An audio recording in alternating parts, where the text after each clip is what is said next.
The silver frame slipped from Olivia Mercer's trembling fingers, shattering against the hardwood floor of their renovated Victorian home. Tiny shards of glass scattered like ice crystals around her bare feet, but she felt nothing. The wedding photo, captured on that perfect autumn day 5 years ago, now lay exposed and vulnerable amid the wreckage. Much like her marriage, her phone screen still glowed with the messages that had destroyed her world just moments before. See you tonight at the usual place. Wear that red thing I like. Can't wait to taste you again.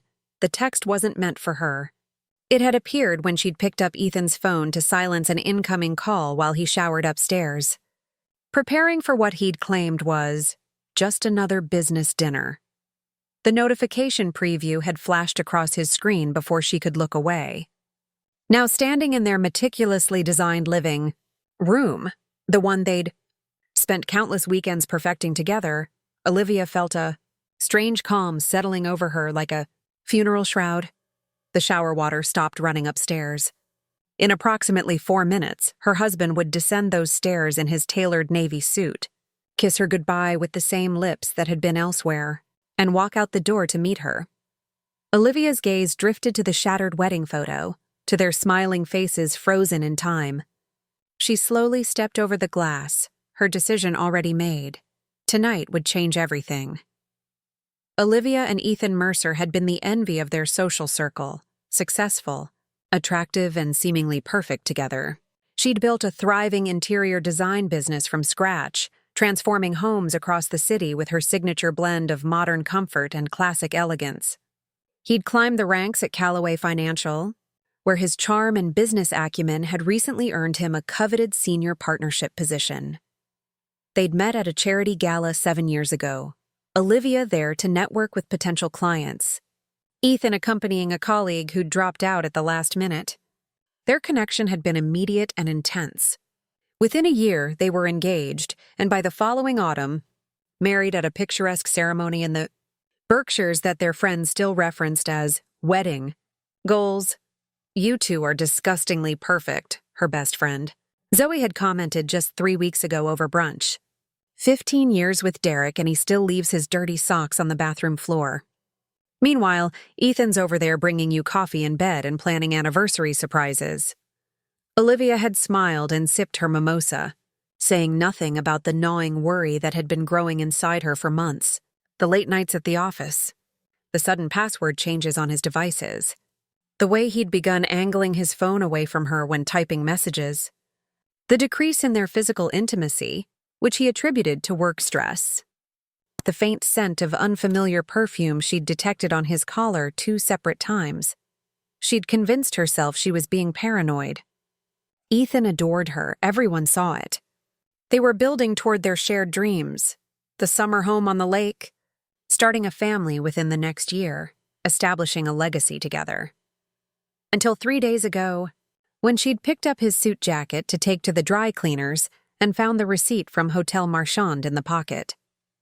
A Tuesday afternoon check-in at 2:30 p.m., a day he'd told her he was in meetings all afternoon.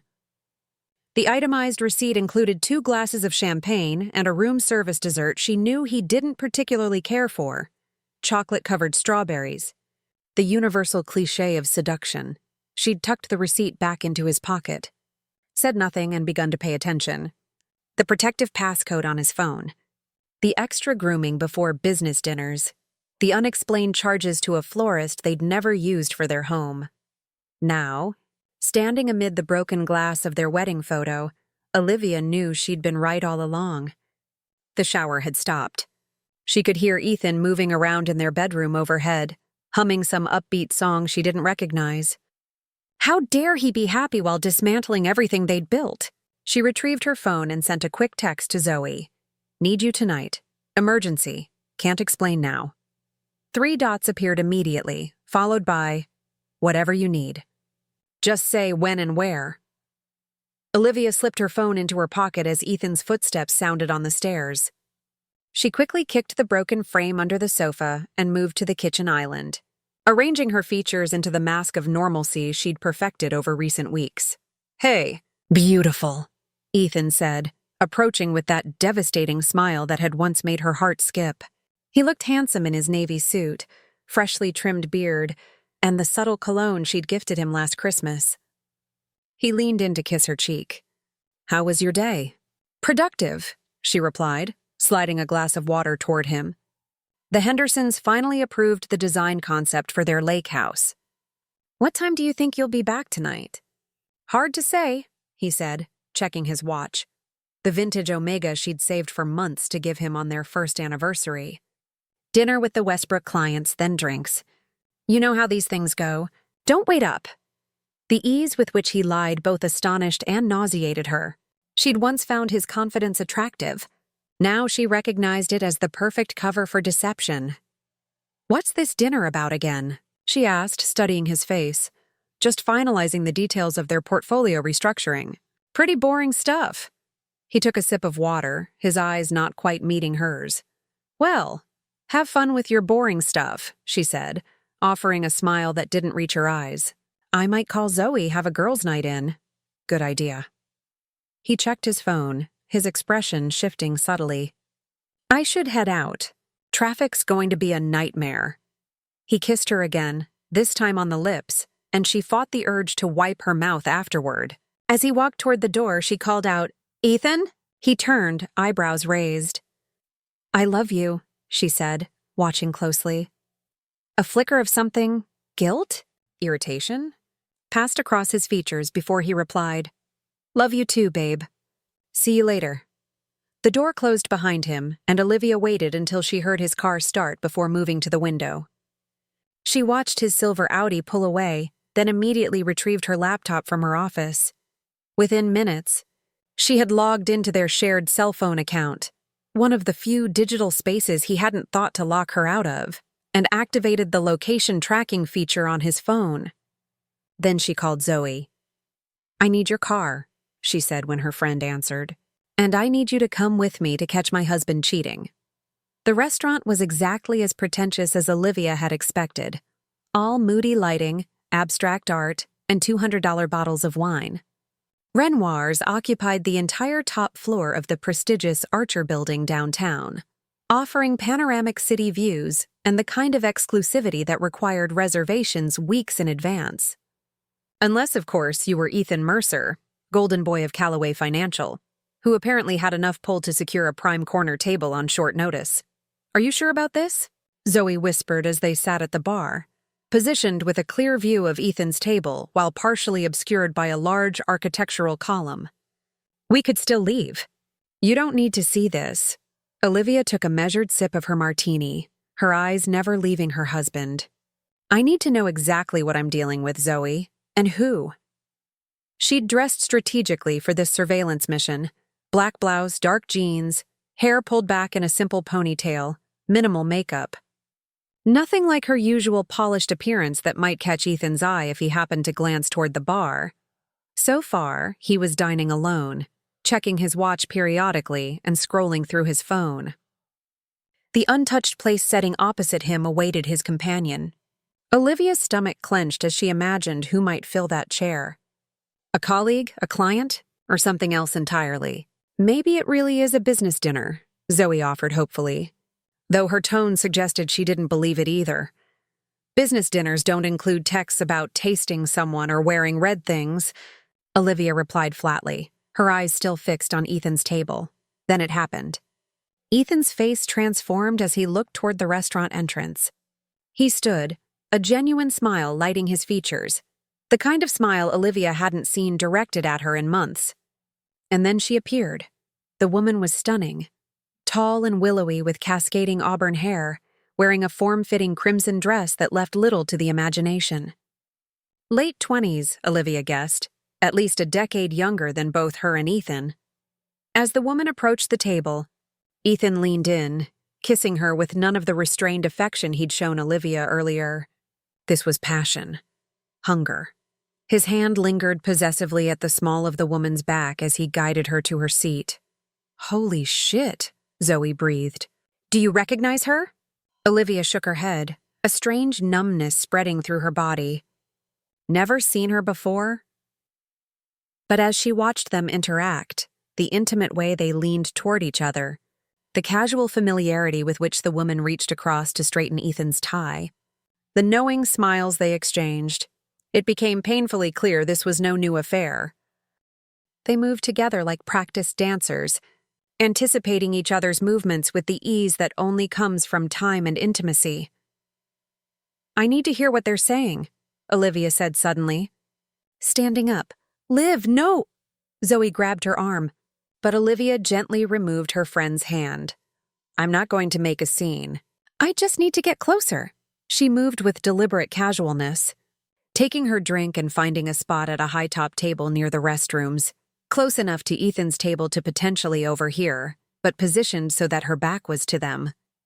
Zoe reluctantly followed. "Anniversary coming up," the woman was saying as Olivia settled into earshot. 2 months since Paris. I want to celebrate properly." Olivia froze. Paris. 2 months ago. When Ethan had gone on what he'd claimed was a business conference. She'd helped him pack, ironed his shirts, driven him to the airport at 5 a.m.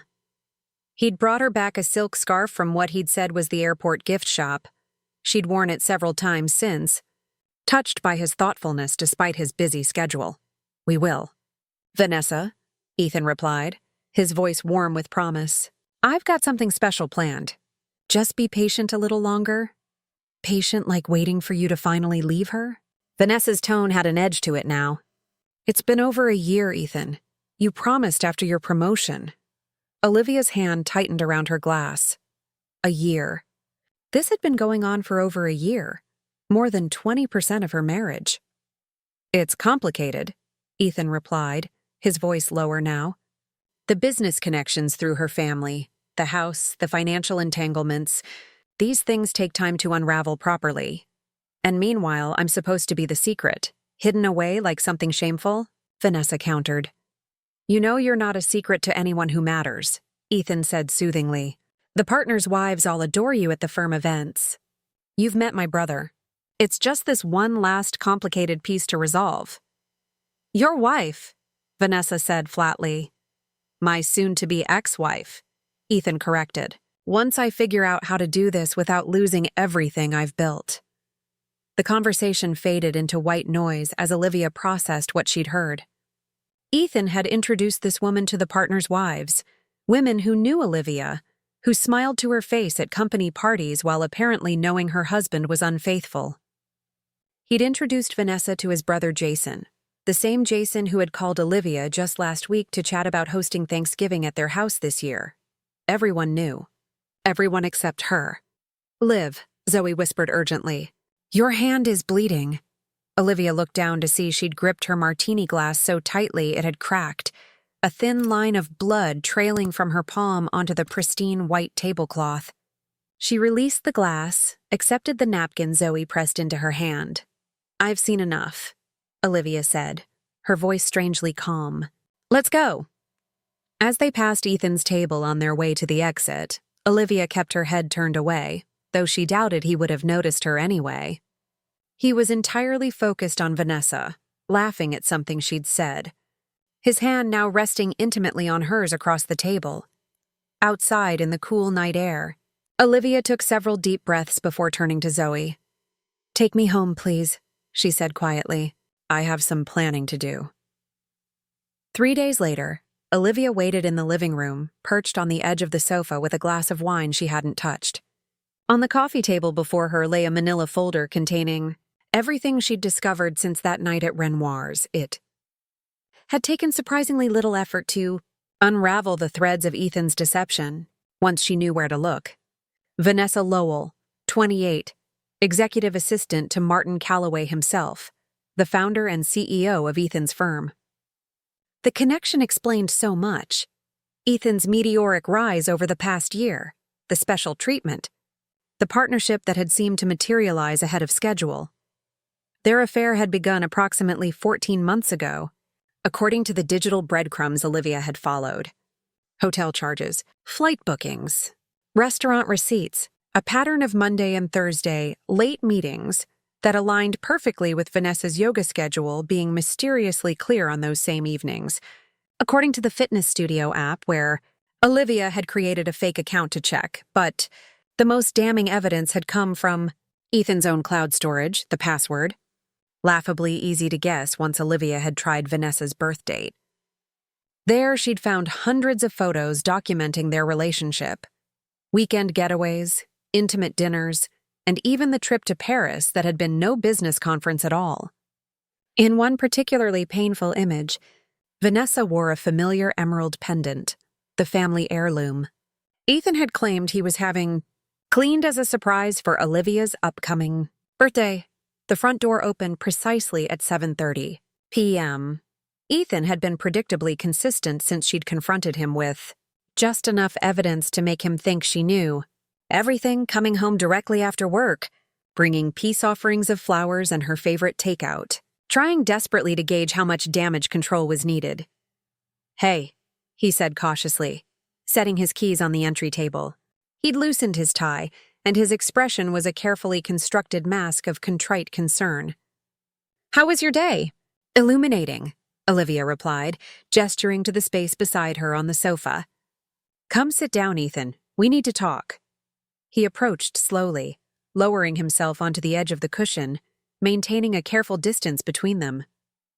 "Liv, I know you're still processing, and you have every right to be angry." "I'm not angry," she interrupted, her voice steady. "Not anymore. I'm clear-headed for the first time in months." Ethan shifted uncomfortably, eyeing the folder on the table. "What's that?"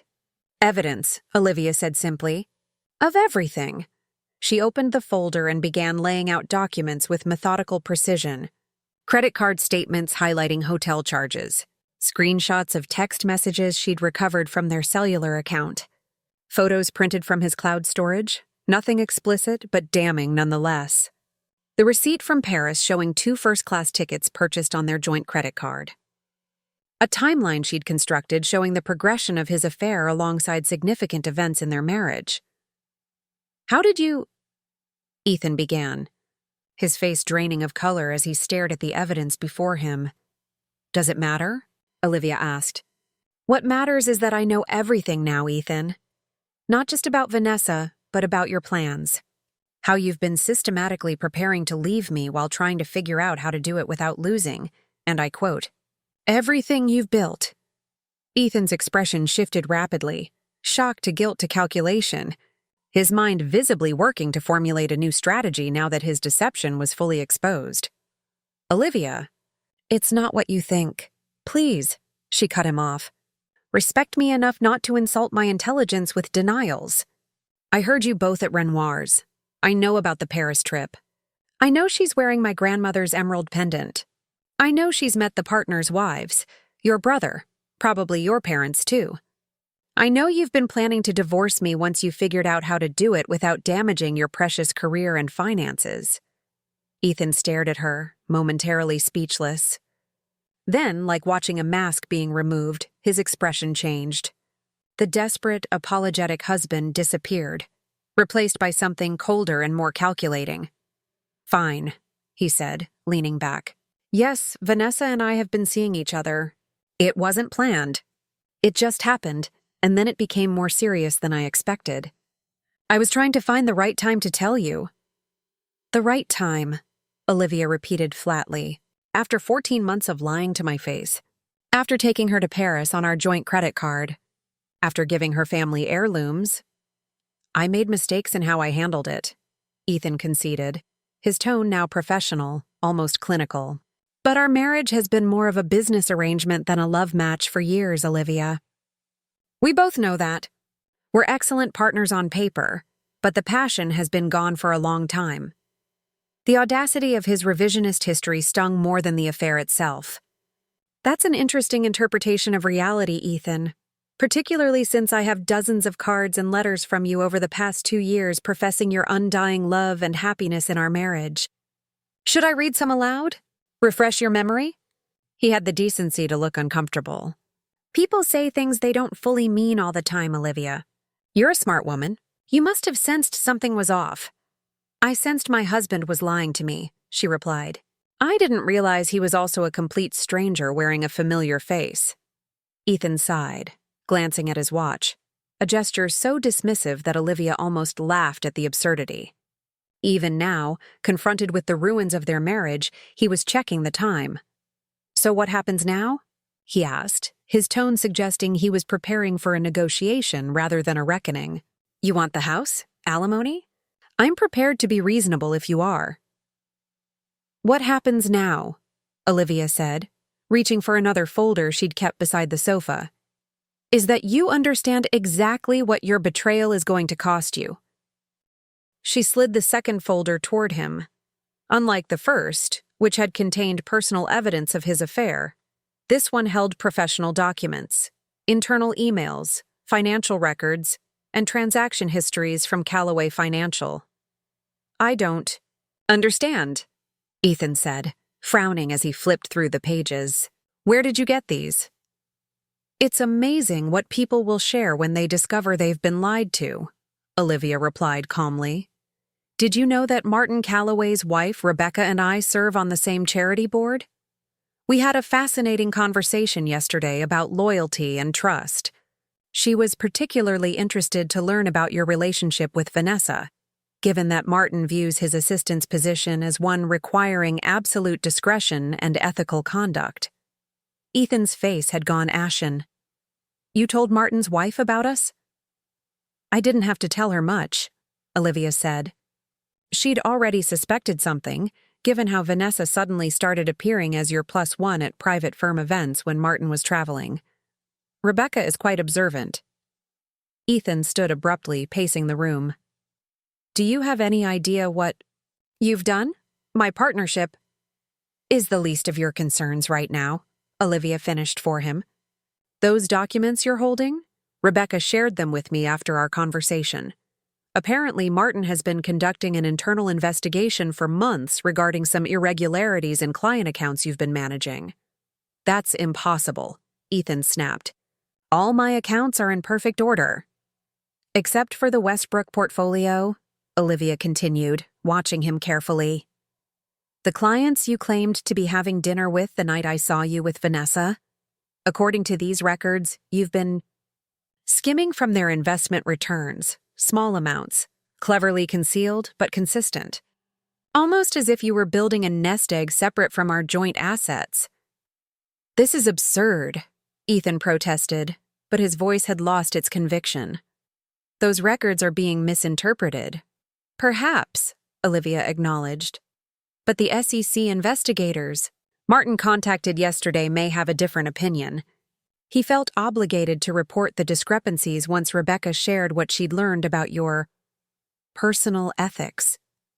Ethan sank back onto the sofa, the documents clutched in his trembling hands. "You're bluffing. You wouldn't destroy my career like this." "Wouldn't I?" Olivia asked quietly. "You were planning to destroy my life, Ethan.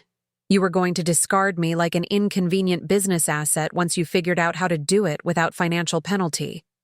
You betrayed every promise you ever made to me. Why would I protect you now?" "Because we had something real once," he said, his voice suddenly soft, almost pleading. "Whatever happened after, whatever mistakes I made, what we had at the beginning was real, Olivia." For a moment, looking at him, this man she'd loved so completely, built a life around, planned a future with, Olivia felt a flicker of the connection they'd once shared. Then she remembered Vanessa wearing her grandmother's pendant, the Paris trip, the casual cruelty of his dismissal of their marriage as a business arrangement. "Perhaps it was," she conceded. "But that doesn't change where we are now." Ethan leaned forward, desperation evident in every line of his body. "Tell me what you want. The house? Full financial settlement? I'll sign whatever you want. Just don't do this."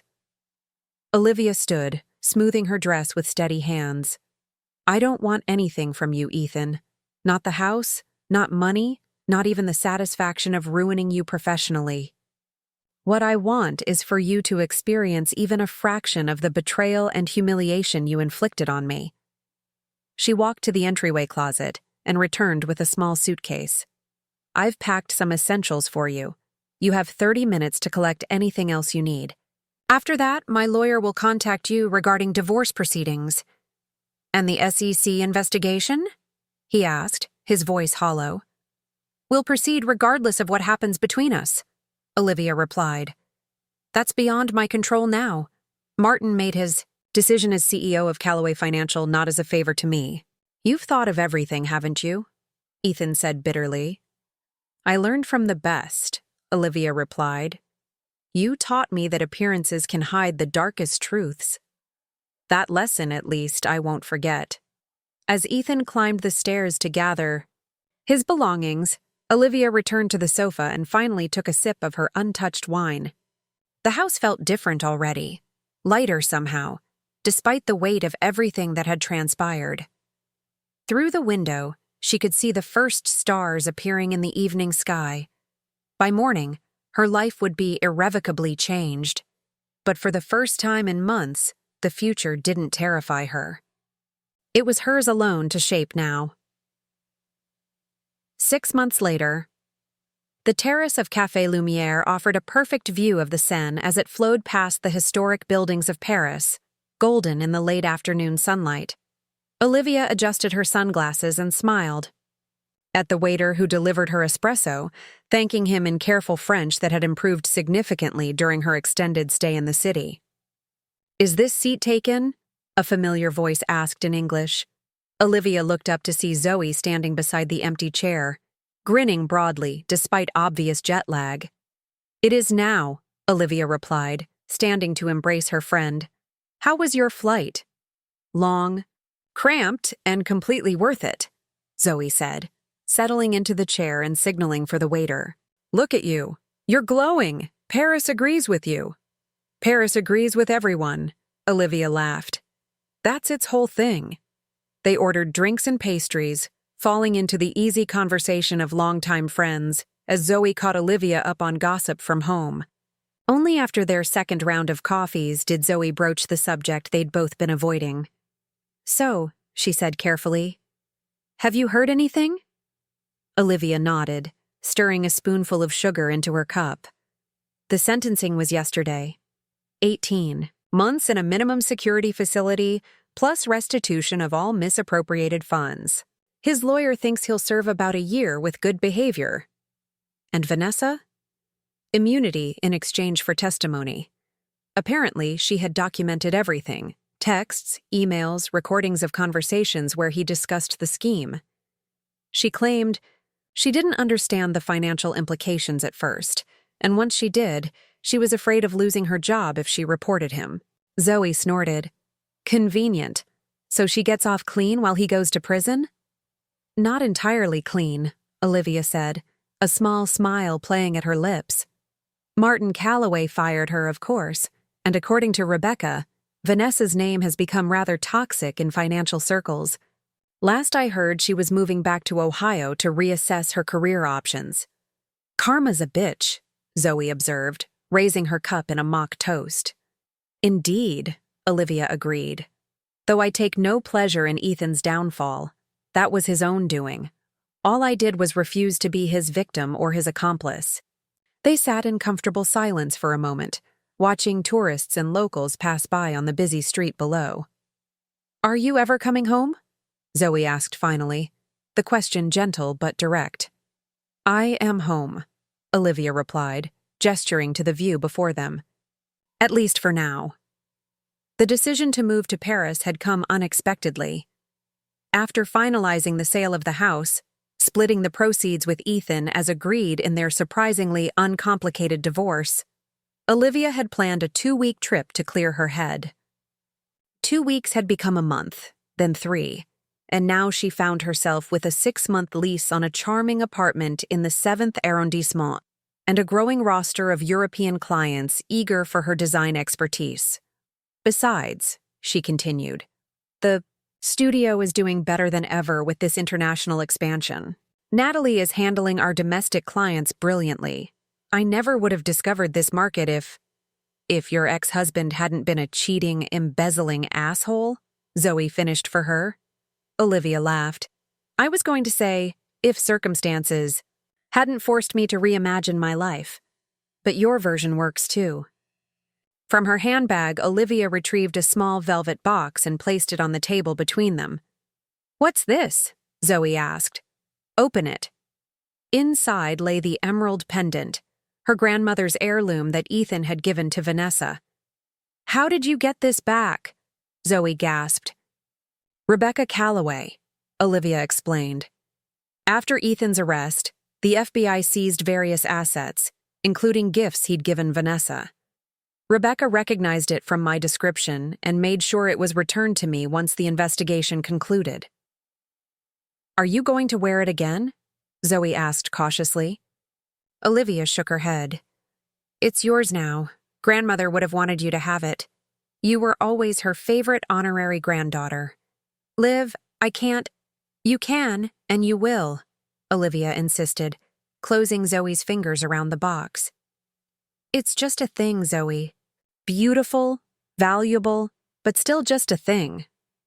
I'm done letting things, or people, define me." As the sun began to set, casting long shadows across the ancient city, they ordered a bottle of champagne. Not to celebrate Ethan's downfall, or even Olivia's renaissance, but simply to acknowledge the moment. Two friends in Paris, witnessing the end of one chapter and the beginning of another. Later that evening, after Zoe had gone to her hotel to recover from her journey, Olivia stood on the small balcony of her apartment, gazing out at the illuminated Eiffel Tower in the distance. Her phone chimed with a message. A prospective client, the owner of a boutique hotel chain interested in reimagining their Paris property. Another opportunity she would never have discovered had her life continued along its prescribed path. There was a certain poetic justice in it all. Ethan had brought Vanessa to Paris to celebrate their love affair, using money from their joint account, all while plotting to discard Olivia once he figured out how to do so without financial penalty. Now he sat in a prison cell while Olivia built a new life in the very city where he'd betrayed her most flagrantly. She hadn't planned it this way. She hadn't orchestrated his downfall or even reported his financial misdeeds herself. She'd simply refused to continue living a lie or to protect him from the consequences of his actions. The rest had unfolded naturally, like a house of cards collapsing under its own unstable weight. As she prepared for bed, Olivia caught her reflection in the antique mirror above her dresser. The woman looking back at her was different from the one who had stood frozen in her living room 6 months ago, staring at the shattered wedding photo amid broken glass. This woman's eyes held wisdom earned through pain, but also a quiet strength and something else: possibility. She switched off the light, leaving the window open to let in the sounds and scents of the Paris night.